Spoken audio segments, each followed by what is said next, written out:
tìm vui. Anh gặp em là điều duy nhất làm anh cảm thấy là niềm vui. Anh là một thằng nhỏ bỏ cả thế giới đi yêu em.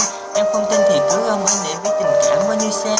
Anh không yêu bằng lời nói, anh yêu bằng thời gian. Và chỉ thời gian cho ta biết được đâu mới là hạnh phúc trời ban. Anh nhớ em nhiều lắm, anh muốn về với em nơi tìm giam này quá chật chội nói là cuộc sống. Anh lắm em những lời nói vô bày tình cảm. Em đừng nghĩ anh cất cớ, anh có thể đến vào trái tim bằng từ nhớ như giấc nhớ.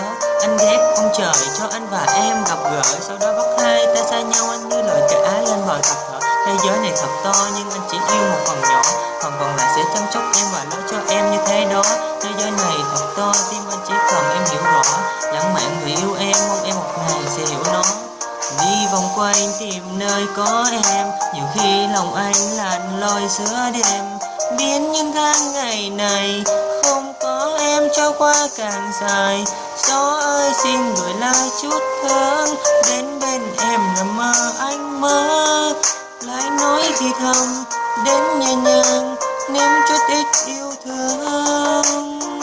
Hạnh phúc khó khăn lắm mình biết có được, vì thế nên em đâu dám đem ra cá cuộc. Cuộc sống em giờ có anh như vậy là đủ.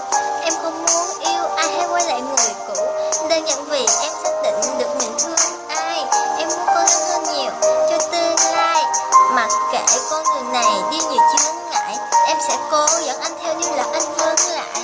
Hôm nay trời mưa to hơn mọi ngày, vì thế nên làm em nguyện thích